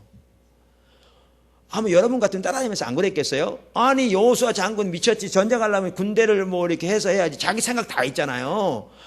그러니까 첫날은 그냥 돌았겠죠. 무슨 일 있나 싶어서. 둘째 날도 돌았겠죠. 혹시 어느는 무슨 일 있나. 근데 사흘째부터 뭐라고 해서 웅성웅성 하면서 지금 벌써 사흘째인데 그랬으면 뭐 돌멩이 하나 떨어져야 되는데 뭐 아무런 변화가 안 되냐 되냐. 그래 6일 동안 7일째 6번째 돌 때까지 아무 일도 없었어요. 7일째 7번째 돌 때까지 아무 일도 없었어요. 그 입 가만히 놔뒀으면 어떻게 됐겠어요? 못 따라갔죠. 그러니까 입 다물라고 그랬죠. 근데 그들도 믿음이 있었어요. 왜요? 입 다물라고 담읍니까? 사람들이. 요즘 사람들이 입 다물라고 안 해서 입 엽니까? 그 믿음이 있었죠. 그동안 훈련받아서. 그런데 7바퀴 다 돌 동안에도 돌 하나 떨어지지 않았는데 그때까지 도르라고. 이게 쉬운 것 같으세요? 지금 만약에 이게 안 되면 요단강 건너 헛겁니다. 그때 그 놀라운 기적을 경험했지만 지금 이거 안 무너지면 그 말짱 도루묵이에요. 말짱 도루묵이에요. 뿐만 아니라 지금 여태까지 그 놀라운 하나님의 역사가 있었지만 이거 안 되면요 여호수아 끝입니다. 누가 그를 인정하겠어요? 앞으로 어디로 가요? 갈 자리가 없는데. 그러니까 여기 선다는 것은 지금까지 자기의 모든 것을 걸고 새롭게 서야 돼요. 근데 여러분 때로는 자기의 모든 것이 걸려 있는데 눈에 보이지 않는 하나님만 의지하고 보증은 아무것도 없어요. 뭐만 있어요? 하나님의 약속만 있어요. 근데 그 보증이 가장 큰 보증인데 우리에게는 안 보이거든요. 우리에겐 친구의 저금 통장은 눈에 보이는 보증이고 그러나 눈에 보이지 않는 하나님은 우리는 덜 확신하거든요. 그러니까 믿음이 없으니까 그런 거죠. 근데 그 말씀하신 그대로 하나님 그분이 이루실 것을 신뢰하고 자기의 존재를 다 걸고 그 앞에 선다는 거요. 이건 대단한 영적인 에너지가 필요합니다. 그래서 사람들은 믿음의 길을 잘 가지 않으려고 합니다. 그래서 뭐 하려고 하느냐? 예측 가능한 인간의 방법을 따르는 길을 가려고 합니다. 거기에는 존재를 다 걸지 않아도 인간의 수단과 방법을 동원하면 예측 가능한 방법들이 있으니까. 그러니까 문제는 하나님을 경험하지 못합니다. 그리고 인간이 인간의 방법을 할 수 있는 이상의 일은 추구하지도 않고 기대하지도 않고 죽은 정통주의죠. 하나님의 역사는 이론뿐이고 실제 삶에서 경험하지 못하지. 그러면 믿음이 어떻게 자라나느냐? 계단처럼 자라나는데 이렇게요. 하나님 실제 동행하면서 이 한 계단에 설 때마다 여태까지의 모든 것을 걸고 서는 겁니다. 거기.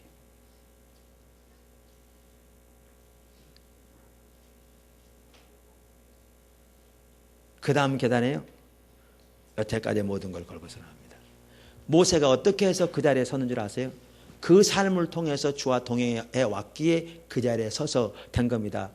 하나님이 그냥 성령에 술 먹여가지고 술 취한 사람처럼 흥분해가지고 한 게 아닙니다. 그렇게 절대 되지 않습니다. 그가 존재를 다 걸고, 당연히 이 모든 하나님의 은혜가 필요하죠. 그러나 존재를 다 걸고 하나님의 인도하심에, 물론 하나님의 은혜로 된 겁니다. 당연히. 그냥 그렇게 순종해 왔기 때문에 그 자리에서 하나님이 그렇게 말씀하셨을 때 주님을 의지할 수 있는 자리에 가게 된 거죠. 가게 된 거죠. 믿음은 매번 새롭게 존재를 다 걸고 하나님을 신뢰하는 겁니다. 마지막으로 7번째. 여기 보세요. 1번, 2번 다 있는 거. 예. 그렇기 때문에 믿음은 1번이 있어야 2번이 가능합니다. 하나님과의 친밀한 교제, 이 가운데 있어야 2번 온전한 믿음 순종하는 게 가능하다고요. 가능하다고요.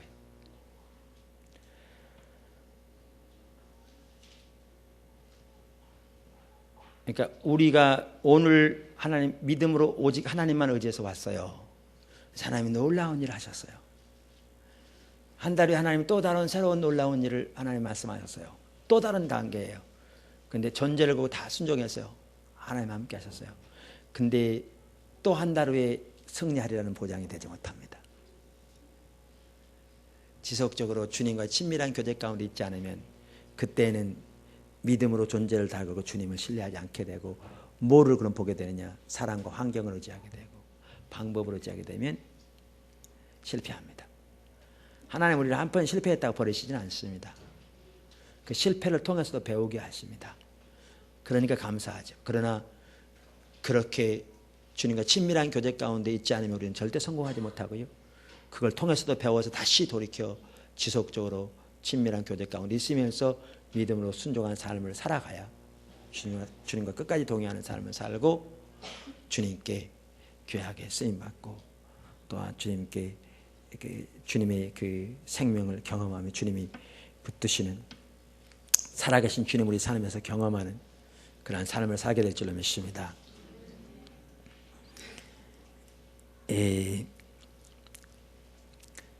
제가 아까 말씀드린 대로 사람 보니까 그랬다는 거, 저희 처음에 저 여러 번 말씀드리지만 분당 여기 시작할 때 하나님 새로 시작하라고 그럴 때 저희 돈 100만 원도 없었습니다.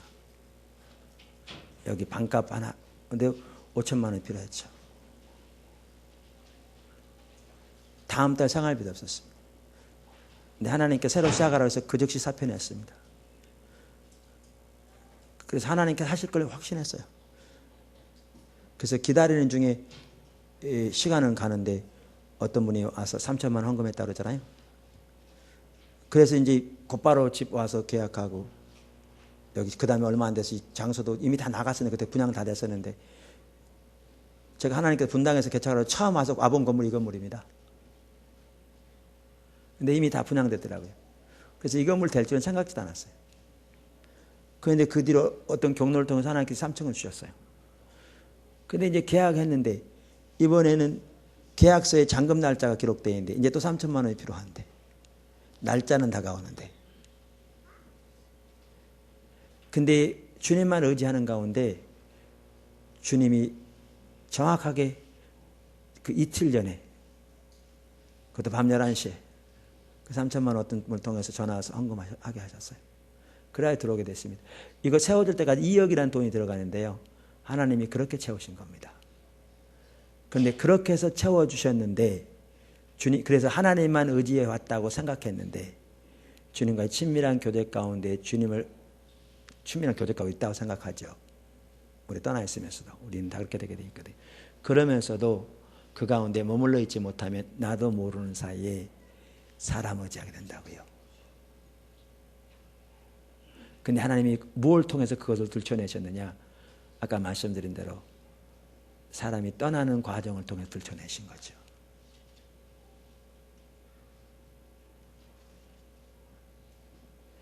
그래서 오늘의 승리가 내일을 보장하지 않습니다. 믿음은 매번 새롭게 하나님을 존재를 다루고 신뢰하는 건데, 그러기 위해서는 1번 하나님을 알고 사랑하는 주님과 친밀한 교제 가운데 머무르는 게 필수입니다. 왜? 그 가운데 머물러 있지 않으면 성경이 말하는 믿음은 가능하지 않기 때문에. 이게 믿음입니다. 그럼 이런 차원에서 우리가 오늘날 우리들의 삶을 본다면 진짜 이 세대는 믿음 없는 세대입니다. 심지어 교회에서도 개인의 삶은 말할 것도 없고. 근데 반면에 우리는 다 믿음이 있다고 생각합니다. 왜? 똑같은 믿음이라는 말을 쓰고 믿음이 없이는 하나님을 기쁘시게 못한다는 구절을 너무너무 잘 알고 믿음에는 능력이 있다는 성경 구절을 너무너무 잘 알아도 믿음을 잘못 이해하고 있기 때문입니다. 뭐처럼? 이미 살펴본 것처럼 바리새인처럼 정확하게 하나님에 관한 교리와 진리를 그대로 믿으면 그게 믿음인 줄 알고 있기 때문에 우리는 믿음이 좋다고 생각하는데, 그 당시 바리새인처럼 하나님의 관점에서 보면 우리는 너무너무 믿음이 없는 세대인 것을, 그러니까 하나님을 전혀 경험하지 못하는 것을 선명하게 볼 수 있습니다. 그러면 믿음에서도 하나님을 경험하려면 어떻게 해야 되느냐? 더 많은 성경이고 더 많이 기도하고 그것도 중요하지만 그게 해결한 게 아니고, 무엇보다 성경이 말하는 믿음이 무엇인가, 믿음에 관한 하나님의 다림줄을 발견해서 그 하나님의 다림줄, 다시 말하면 성경이 말하는 믿음으로 전환해서 그 올바른 성경이 말하는 신앙생활 가운데서 성경이 말하는 믿음으로 하나님과 동행하는 삶을 살아가게 될 때 믿음 안에 하나하나 자라나게 되며 결국 하나님과 동행하는 삶 가운데 주님을 경험하는 삶이 된다, 그 말이죠. 그래서 믿음에 있어서도 하나님의 다림줄은 필수고, 그렇게 전환하는 것이 하나님 믿음을 통해 하나님을 경험하는 것을 위해 무엇보다 중요한 가장 우선적인 길이다라는 것을 살펴보았습니다. 여러분 모두에게 하나님의 은혜와 은총이 충만하게 축원합니다.